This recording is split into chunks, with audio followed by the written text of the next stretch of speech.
Hi everyone, कैसे हो आप सब। आई होप आप सभी लोग खुश होंगे और मेरे व्लॉग से एंजॉय कर रहे होंगे। तो वेलकम इन दिस व्लॉग। आज के इस व्लॉग में मैं कवर करूंगी थर्सडे व्रत की कथा। थर्सडे व्रत मैं कैसे रखती हूँ, मैं क्या खाती हूँ, मैं वो सब कुछ कवर करने वाली हूँ। चलिए देखते हैं।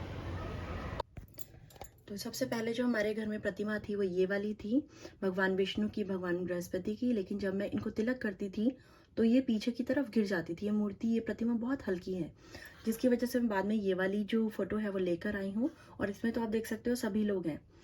तो जैसे कि यहाँ पर आप देख सकते हैं, यहाँ भगवान विष्णु भी हैं, माँ लक्ष्मी भी हैं, और यहाँ पर भगवान शिव हैं, माँ पार्वती हैं, गणेश जी भी हैं यहाँ पर। और यहाँ पर विष्णु भगवान जी का जो वाहन होता है गरुड़, यहाँ पर वो भी हैं। तो ये वाली जो फोटो थी ये मुझे बिल्कुल कंप्लीट लगी, तो मैं ये वहाँ से लेकर आई बाहर मार्केट से। और ये जो है, ये मैंने वस्त्र पिछले हफ्ते चढ़ाए हुए थे, ये मैं उसको उतार के रख रही हूँ। और इसके अलावा अब मैं क्या करूँगी, मैं यहाँ पर नए वस्त्र इनको अर्पण करूँगी।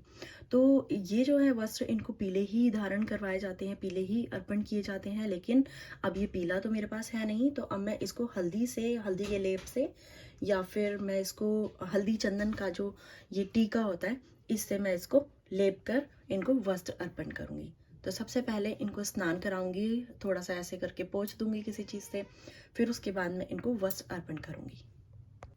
तो यहाँ पर आप देख सकते हो, मैं इस तरह से जो उनके वस्त्र बनाए हुए हैं वो मैं इस तरह से पीले चंदन से लेप रही हूँ।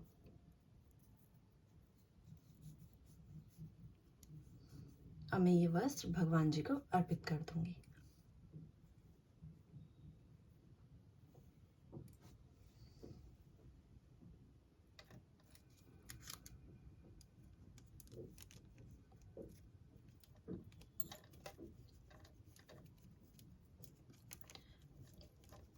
जय लक्ष्मी नारायण भगवान की जय।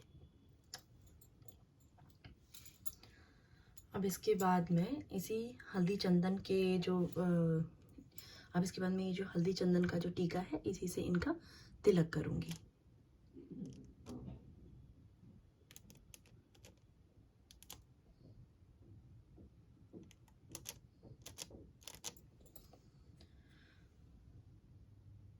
भगवान गणेश जी को भी मैं तिलक करूंगी। और जो ये आप भगवान गणेश जी के ये वाले जो वस्त्र देख रहे हो, ये वाले वस्त्र जो हैं वो मैंने सबसे पहले, जो मेरा व्रत था उस दिन मैंने इनको अर्पित किए थे। तो भगवान गणेश जी को भी खूब मनाया जाता है इस दिन। ऐसा इसीलिए होता है क्योंकि जो माँ लक्ष्मी हैं, उन्होंने जो गणेश जी भगवान जी उनको गोद लिया था। तो हमेशा आप कभी भी देखोगे किसी भी फोटो में ना, तो जो गणेश जी हैं वो माँ लक्ष्मी के हमेशा राइट हैंड साइड पर होते हैं। ऐसा इसीलिए क्योंकि वो उन्होंने बिल्कुल अपना एक तरह से सीधा हाथ उनको माना हुआ था। यहाँ पर मैंने थोड़ी सी हल्दी ले लिया प्लेट में, और यहाँ पर मैं गुड़, चने और यहाँ पर चने की दाल है उसका प्रसाद ले आई हूँ बना के, और ये मैं प्रसाद के लिए रखूँगी यहाँ पर। तो ये जो प्रसाद के लिए जो सामान है, इनमें से थोड़े से चने मैं इस पर डाल दूँगी लोटे में, जिसमें मैंने पानी भर के रखा हुआ है। थोड़ा सा गुड़ मैं उसमें डाल दूँगी, और थोड़े से जो चने की दाल है, क्योंकि वो बहुत ही प्रसाद में भी लोग कम खाते, तो इसलिए मैंने कम ही रखी है। लेकिन भगवान को बहुत पसंद है, तो इसीलिए मैंने रखी ज़रूर है। तो वो भी मैं इस पानी में, इस जल में डाल दूँगी। और ये जल मैं इसके बाद पूजा ख़त्म होने के बाद केले के पेड़ को चढ़ा कर आऊँगी। भगवान विष्णु को केले का जो पेड़ है वो बहुत प्रिय है। कहते हैं कि उनमें उनका वास होता है, केले के पेड़ में भगवान विष्णु का वास होता है। तो इस दिन केले के पेड़ की पूजा की जाती है, और बहुत सारे लोग ऐसा मानते भी है कि उन्हें केले के जो केला है उसका सेवन नहीं करना चाहिए।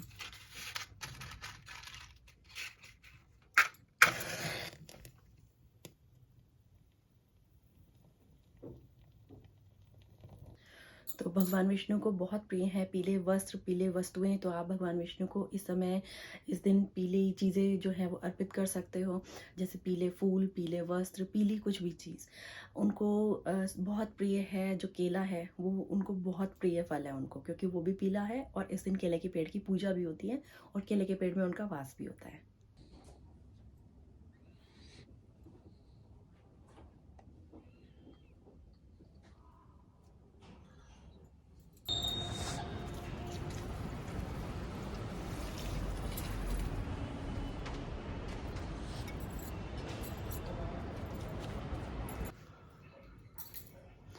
तो अब मैंने कथा सुन ली है, आरती पढ़ ली है और मैं जल भी देकर आ गई हूँ केले के पेड़ को, और अब मैं कुछ खाने जा रही हूँ।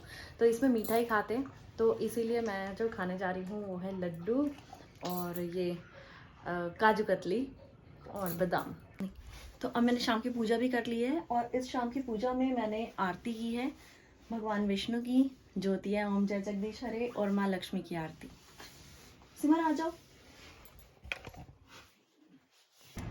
हाय, तो अब हो गई है शाम, और अब शाम को मैं बाकी सबके लिए तो दाल चावल बनाने वाली हूँ, और अपने लिए मैं बनाने वाली हूँ बेसन का चीला। तो बेसन का चीला मैं अपना बिल्कुल फीका बनाने वाली हूँ, क्योंकि या तो इसमें बिल्कुल मीठा खाते हैं या फीका खाते हैं। तो मैं फीका खा सकती हूँ क्योंकि मीठा ऑलरेडी सुबह से बहुत ज़्यादा हो चुका है। तो दोपहर को जो मैंने खाया था वो खाया था बेसन का शीरा, वो मैंने भी खाया था और सिमर को भी खिलाया था, क्योंकि अब ये उठ गई है, गोदी चढ़ गई है, क्योंकि इसकी तबीयत ठीक नहीं है। तो दोपहर को मुझे शूट करने का टाइम नहीं मिला, दोबारा से मैं वीडियो बनाती कि मैंने ये बनाया, ये बिल्कुल गोदी से उतर ही नहीं रही थी। खैर अभी भी हाल तो इसका यही है, लेकिन अभी हो जाएगा मैनेज। ओके, तो अब मेरा पूजा का टाइम हो रहा है, तो मैं सबसे पहले पूजा करूँगी, उसके बाद मैं कुछ खाऊँगी। भक्त जनों के संकट, दास जनों के संकट, क्षण में दूर करे, ओम जय जगदीश हरे। तो अब मैंने शाम की पूजा भी कर ली है, और इस शाम की पूजा में मैंने आरती की है भगवान विष्णु की। तो इस तरह से मैंने अपना व्रत खोला है, चीला खाकर, चाय पीकर और बेसन का सीरा खाकर। तो इस तरह से मैंने अपना व्रत जो है वो आज का पूरा किया है। अगर आपको ये ब्लॉग पसंद आया हो तो आप चैनल को सब्सक्राइब करें, वीडियो को लाइक करें, और अब हम मिलते हैं अपने नेक्स्ट ब्लॉग में।